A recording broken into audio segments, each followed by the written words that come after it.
and welcome to another awesome episode of Our Smooth Club, the show where everyday men discuss everyday topics. I'm Arrington Gavin, and alongside with me, I have my good friends at Mr. Dapper Luke, Mr. Donnell, Britt, Mr. Jonathon Jones. Gentlemen, how's everybody feeling today? Awesome, good, man. awesome. Great awesome day. That's awesome. That's yes, great. sir. Well, look, for those who are watching on YouTube, be sure to subscribe, hit the like button, leave a comment, all that great stuff, and follow us on all major podcast platforms: Spotify, Google, Apple, all major podcast platforms. Fellas, look, I want to start this one off. So I was reading an article about Monique, the comedian, Hollywood actress Monique. Her lawsuit against Netflix is moving forward. It's like I don't know if you remember, 2019, she had put out on social media to protest against Netflix for racial bias and gender bias. So the lawsuit is actually for racial discrimination and gender discrimination because she had an open offer to do a Netflix comedy special, and she wasn't impressed with what they offered her. They offered her $500,000. So at that time, Chris Rock had signed a deal for like $42 million. I think Dave Chappelle signed something around like 50, almost close around that range. Then like Amy Schumer signed a $13 million deal. So Monique's like, hold up, where's my millions at? Where is that at? Now, being that said, her lawsuit is still going on right now, and we look back in 2020, I believe Dave Chappelle had did a strike against his own show. So my question for you is like, which one was more impactful? His strike against Netflix or what Monique is going through with the lawsuit against Netflix with the racial discrimination. So who wants to start? Which one you want to start with first? Well, I mean, I think there's two different perspectives there, right? So Monique wanted us to not watch Netflix at all. Like just stop watching Netflix. Whereas Dave Chappelle said, just stop streaming my show. Mm-hmm. And ultimately he won. It first started, I think, with HBO, and then it was Netflix, and both of them winded up paying him. So his, I guess, worked. With Monique, I'm not really even sure where she's going. You know what I'm saying? Like after she may or may not win this, is Netflix going to offer her more money? I mean, like I don't know where she wants to go with this. So Office space gonna be a little awkward. Yeah, I mean, like, Right. So at the end of the day, I would say definitely Dave Chappelle was more impactful. And his actually worked. He said, directly to the networks, stop playing it. HBO, I think, was the initial one to kind of bring it down. And then Netflix stopped showing it. And eventually he got his money for, his claim. So it was a really like surprising thing where like somebody said stop it, and then they had enough respect for him because he already had like I guess 2 or 3 stand-ups already. So they had enough respect where they're like, all right, we respect your thing, so we're gonna take it back and then we'll get it figured out and then we'll put it back up there. And I think like just in Hollywood, it's like a lot of people they try to lash out, and it ended up working like really well for him. Yeah. I mean, Go ahead. to be determined, I think because we got to see what happened with her, right? Yeah. And what is she actually what is going to be accomplished? Going to be women's rights, or is it going to change? Is what she going to do going to change the industry? And my opinion is no. So I don't think what she's doing right now is going to change anything going forward, because ultimately, isn't that negotiation between two people, a sole proprietor and an actor with the company, right? So it's nothing set in stone of how much an African-American person supposed to be paid, a woman supposed to be paid. If you're paid less, then either you need to get better negotiation skills, somebody to represent you better or something. But I don't know if she's actually going to win. It's crazy because like when Dave Chappelle brought that up, like his protest lasted maybe like a month, and then he came back. So I'm even thinking like, what if Dave Chappelle was in Monique's footsteps and he told? Because I mean, look at the fan base that Dave Chappelle. Like I'm a huge. If Dave Chappelle said stop watching Netflix, I'm like, all right, let's see what's on Prime Video or something. But they never stopped playing Dave Chappelle stuff on whatever Comedy Central or all that. So the younger generation, we watched him, right? We watched him. But then the younger generation got to know Dave Chappelle show too. Absolutely. So he became still relevant to the marketplace. She's not still relevant because nobody you can watch the Parkers or whatever. But the younger generation is not ready to stream the Parkers. Like, so tell me a hit stand-up that she already has. And that's the thing that I think she is I commend her for fighting to try and get more, but at the end of the day, it's an open offer. It's a trial and error always with Netflix. They're saying like, look, we know what your resume is, but what can we anticipate from you? Are you gonna like with Dave Chappelle? We know, okay, we put him on as a comedy special. It's gonna sell out, quick. Amy Schumer at the time she signed a contract for $13 million.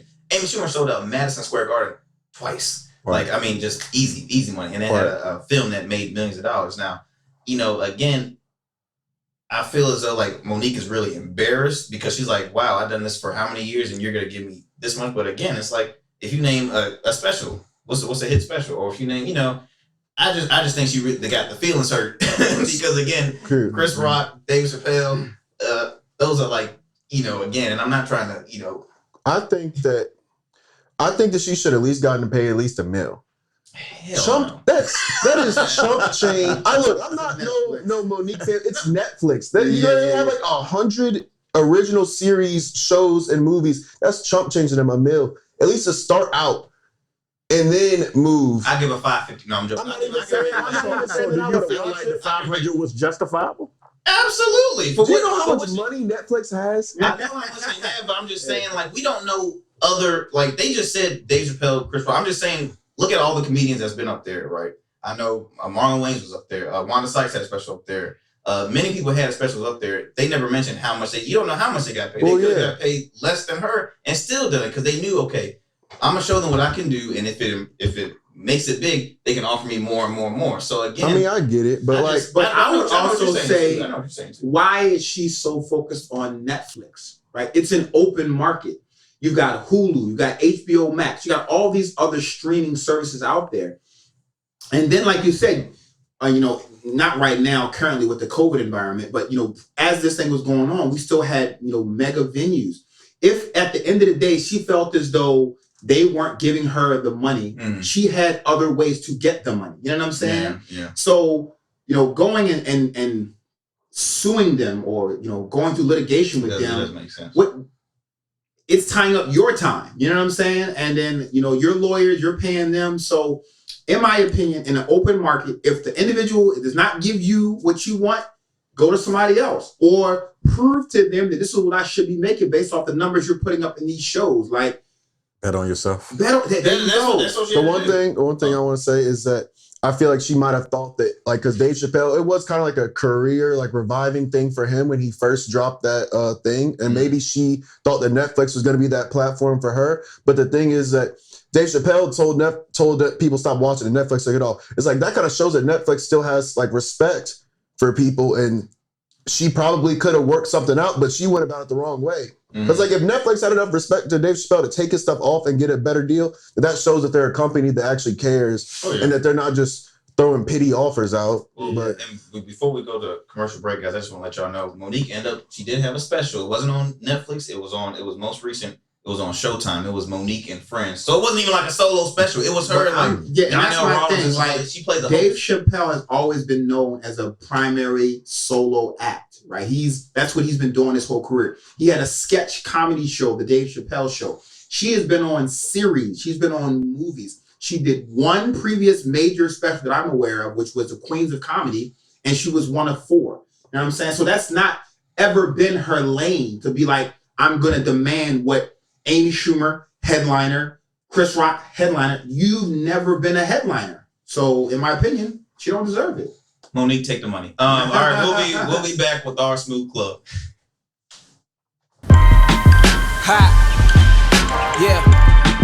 Yeah. The way these diggin' talk is irrelevant. I heel kick Troy's Achilles and I shoot like Legolas and fly around Earth on Pegasus. The throne is for the taking, so I'm sending these messages. No belligerent talk, the cup is half full with a measurement. The way I'm work these bars and it's like I had a regimen. The boy rock solid like sediment. 10 years till they see the legacy. I don't like bygones be bygones, cause by the end the time's gone. New to the game like Zion. One push of a button, niggas is. Check out What's Going On Wednesday, a weekly vlog with co-hosts Arrington Gavin and Jonathon Jones. Hear them speak on topics such as sports, men's health, business, current events, and so much more. You don't want to miss as they tackle a range of funny and serious topics. Catch them every Wednesday on YouTube at Rugged Evo TV. Rugged is the new smooth.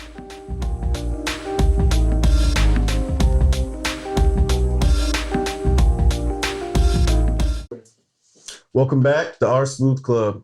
All right, fellas. It's been a couple days now. We saw Derek Chauvin. He was guilty on all 3 counts.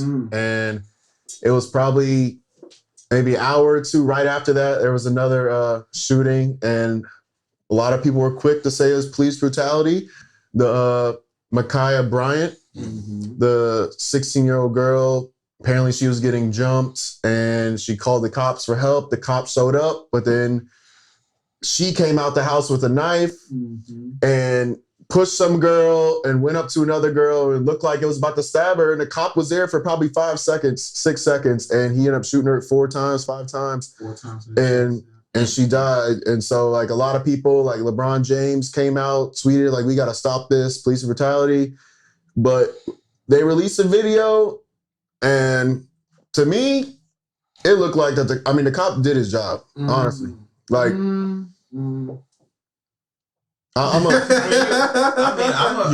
it's a lot of ways to look at it. Yes. It's a lot. Well, to defend JJ, I would say we're always protesting on unarmed shooting. Unarmed killings. Police killing an unarmed person. Or unarmed She was armed. She was armed. Yeah. She had 2 arms. Yes. No. But seriously, she was armed. She was, if he didn't, was she trying to scare a person? Would she have, took a shot at that girl, with the knife? We don't know. The sad part with people it's hard to understand is like, damn, she was 15 years old, 16 years old, and 5. That was her foster home. Yeah. It's just, it's the thing. It's I don't really put as much blame on her as the fact that there was grown people there watching it happen, and then after he shot her, the guy said, "She's a kid, man." It's like, so you're a grown man and like watching these kids fight. With a knife in her hand. So all right. So there's so many layers to this that you're talking about, right? But I think to get to kind of the grit of what your question is, in my opinion, right? So the girl was armed and she was shot, right? The cop had a split-second decision. Do I shoot or don't I shoot, right? And if I do shoot, do I have to shoot 4 times? That was the question. Like, he was shooting to kill, right? He wasn't shooting to disarm or put her down. He was shooting to kill. And a lot of people that I've heard have had comparisons to when a mass murderer who clearly killed a bunch of people, and they always find a way to take those guys in unharmed, unscathed. Not even a scratch. The massacre down in South Carolina at the church, taken in. They took them to Burger King to have a meal. So I don't think people are necessarily saying that what he did was wrong, right? You're right. He saw a girl lunging and he shot her.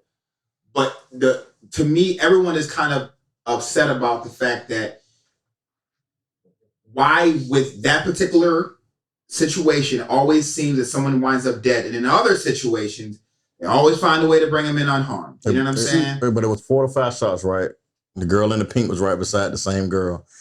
Girl in the pink didn't get hit at all. So he was a great shot. Yeah. So my only thing was, could he have shot and hit her in the leg? Exactly. Shot her hit her in the shoulder, whatever. He shot to kill without a doubt. He shot a lot of times. See, the thing that I have questions with is because I know, like, because I've questioned that too. It's like, why don't they shoot him in other body parts? Like, with their protocol, they're taught to shoot the biggest mass, which is mostly the chest. Right. But the thing I don't really understand is because most of the times when people are shot by the police, they're always shot more. It's not shot once and they die. They always shoot at least 4 rounds. Because like Jacob Blake, they shot him like 6 or 7 times. Yeah. And so I don't know if that's part of the protocol where it's going to be.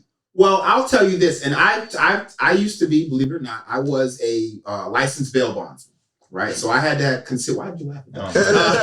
I was a bounty hunter. Yeah, we're trying to get it through our head. Look, you're like this, and he was like, no. I took a concealed weapons class, right? Because I had to carry around a firearm. And one of the things that the concealed license instructor told us is the fact that when you shoot a person, right, on television, it gets blown off of their feet. It's like, right? It doesn't happen that way in real life. Yeah. It just puts holes in you. It does not stop your momentum. So like you said, they have to do it more than one time to get an effect. Because if you just shoot a person one time, it's not they're going to be like, right? That does not happen.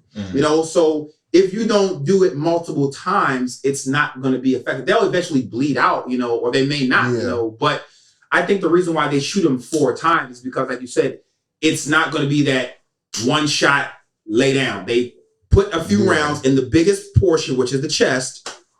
And unfortunately, because I mean, in that like the last like thing of the video is like she had it up like this when the girl gets the car, and it's just like I mean, I don't put the blame on her completely because there was other grown-ups there, but the fact is like that the cop, all that he said was a call of somebody was getting beat up, and he probably thought that she was the main agitator when she wasn't. But if you're showing up at that point in time and you see somebody with a knife, you think that they're the one that was causing all the problems to begin with. I just wonder why she didn't stop when she knew the police was on scene. And that's the thing, because at this point now, that whole, why won't they shoot in the leg? I'm like, hey, that's only for movies. In real life, they never use that. Same with the taser. They're like, they could have tased her. I'm like, that's just all. Like if she was just walking around and doing like this with then that's where like a taser would come in. But if she's like hit that girl, then went over to another girl. She threw one down, went to another one. It's like, okay. But you know what? And again, we are definitely playing Monday morning quarterback with this, right? Because we're all, we're not in the moment. So of course we can all look at it from different angles and different perspectives, right? But, in that moment, what do you do? I'm like, it's literally, I don't know the cop, but in his mind, it could have been life or death, so. It's one of them. You damn if you do, you damn if you don't. Situation. Some people say he did say that, and that's also a what if scenario. Because what if she stabbed the girl and it was just a quick stab? We can't say that she was going to die if she got stabbed. Yeah. It's all these what if scenarios. The fact that she was about to harm someone. That's the thing. It's not even if she would have killed somebody. But the fact, like somebody from harming on Twitter, like I see, is like people they're just saying it's another police brutality against black people, like this and that, and she was a child. It's like, I don't think that that's the case with this one. I don't think that it was some racist cop who I don't. Well, I remember like Donnell brought up a little earlier. Are we quick to already make the assumption when it comes to when we hear about a situation like police brutality or anything like that? Are we quick to already say he was this was this? And it was an hour after the George Floyd trial. The first videos looked horrible, but the pictures and the slowdown and the better videos made you say, "Oh man, maybe we were wrong." All we heard was that a girl called the cops for help because she was getting jumped. And then she ended up getting shot. So then you're just like, oh, here we go again. Yeah, here we go again. Right. Especially on the day of, it was kind of ironic the day that it happened was the same day that they announced. Right.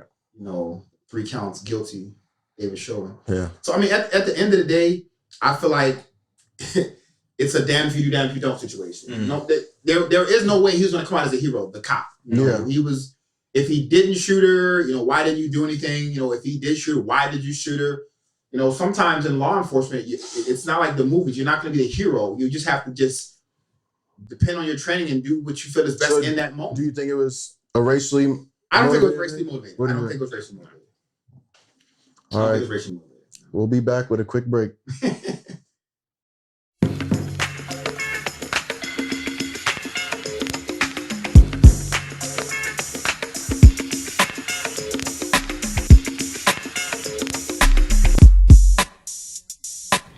Dapper Luke Collection is a full custom clothier located in Virginia Beach. Our goal is to give you a full custom experience. Follow us and schedule your appointment at dapperluke.com. Let us create your perfect custom look for your perfect wedding, prom, graduation, or anniversary.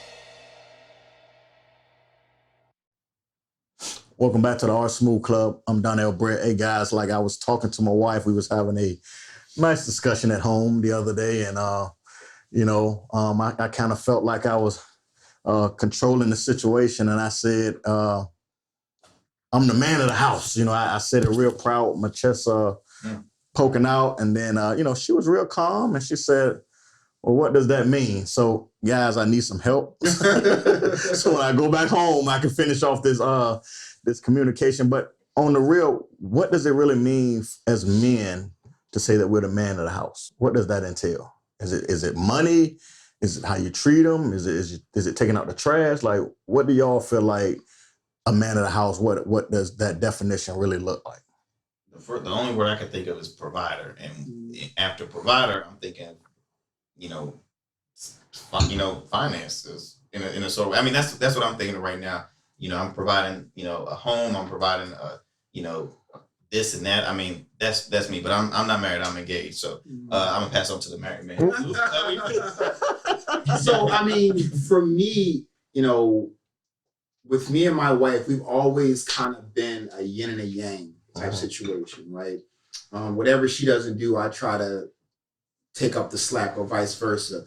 So I think initially, in a previous thought process, the man of the house was the primary provider, right? The one that was the major breadwinner. He goes out, and then the wife is home. But I think that mindset has definitely shifted nowadays. I know when our children were younger, I would tell my wife all the time, I don't want to be the disciplinarian, like, because, I'm away from the children the most, right? Because I was in the military, and I don't want, when I come home, all the problems, and, I'm just going to be disciplinarian. So the first time they see me, I'm disciplining, you know what I'm saying? Right. So I don't think that's good either, like, where you think that the man is a disciplinarian, because he, wants to have the affection of the children. He doesn't want the children to see him as a person that's going to enforce all the rules and be that, So, I mean, I guess the man of the house, to me, is just, you're the complement to whatever she is, That's what I see as a man of the house. You two complement each other.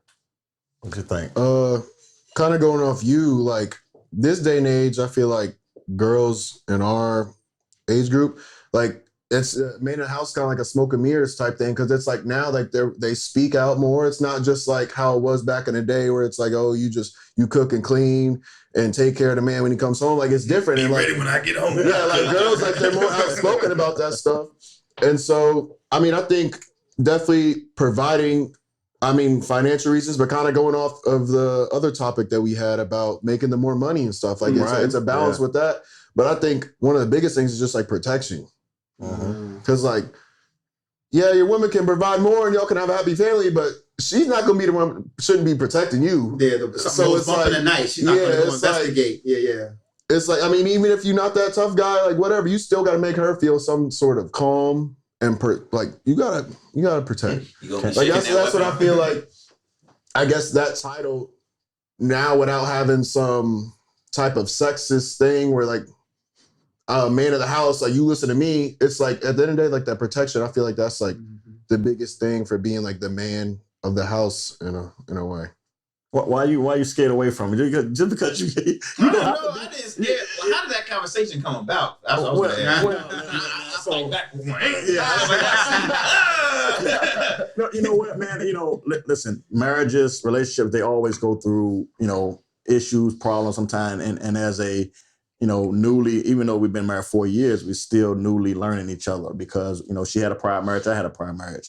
The way we operated in our prior marriages were totally different, right? And so I was more saying, listen, I'm the man of the house because I wasn't told something. Like, I travel a lot, businessman, all this stuff like this. So when I come home, I'm not told things that I guess affect me, right? And so as the man of the house, I felt like, listen, you should tell me what's going on, or, we got to make decisions together. Let me know. Just don't make them all by yourself and stuff like that. It was, and so me, man of the house, I'm gonna provide.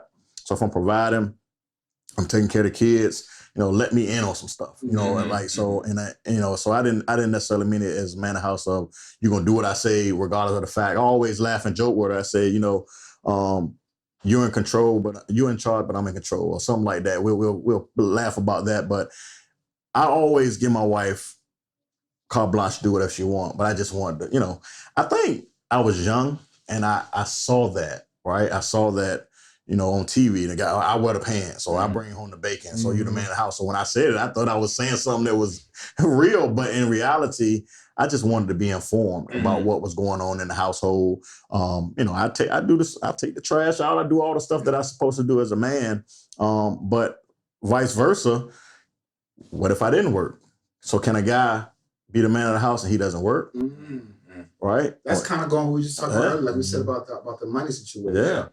Yeah. And even one thing with me, and I'm sure this is probably the same thing with you, I have an older son, Right. 19, about to be 20. Right. And I told my son, if we ever get in a fight and you win, you got to move out. Right. There's no way you're going to beat me. You're going to be right in my house. Right? That's not, there is no way you're going to beat me and then still live underneath my roof. So you might take the win that day, but you're taking the L when you out my house. So, I mean, yeah, man. Oh, that's But funny. that was That's another funny. part. I mean, That's funny.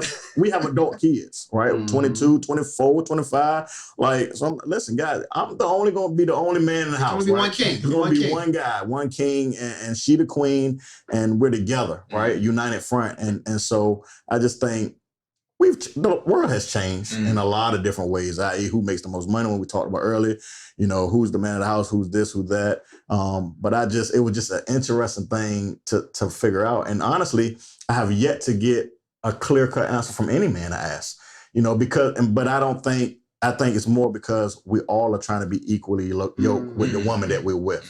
So it isn't really for us. Maybe back in the day, for our forefathers, it was a big macho thing. But for us, I don't think it's like that anymore. Not for me, personally. Like I said, I think it's a bunch of smoke and mirrors. Yeah. I'll just say for the ladies that watch this show, Right. you guys are always going to be in charge. Yeah. One of my favorite movies, My Big Fat Greek Wedding. They had a term where, your father might be the head, but I am the neck. And Absolutely. I'm like, damn, that's Yeah. true. At the end He's of the the day, head, yes. but I'm the neck, and I'm gonna guide him wherever. So Right. I'm like, okay. It's always a strong woman in anything right beside you. And that wife, y'all are together, all together. So fellas, appreciate it. I got some ammunition to go back to. Thank y'all for tuning in. We'll go to commercial break. Rugged Evolution Beard Care is the hottest new beard care in the market. With 16 amazing scented balms and oils, you can choose which smell you want to try with our new sample balm and oil set, or use the mustache moisturizer and our new leave-in conditioner. Don't forget to add a wooden comb to glide through your beard without snag. Check out our website at ruggedevo.com or call for a private consultation 855-848-3029.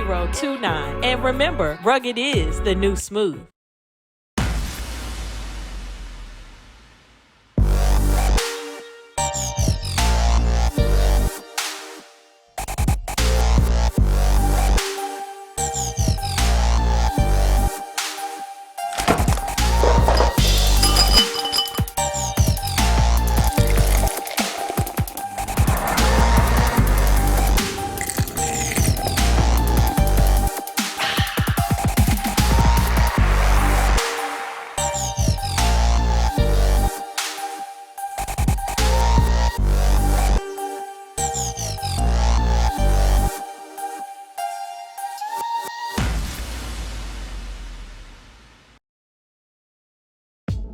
All right, well, there goes another awesome episode of Arsenal Club. Fellas, it's always been a pleasure. For those tuning in, be sure to tune in every Thursday at 7 p.m. on YouTube. Again, follow us and subscribe to all major our show on all major podcast platforms, Spotify, Google.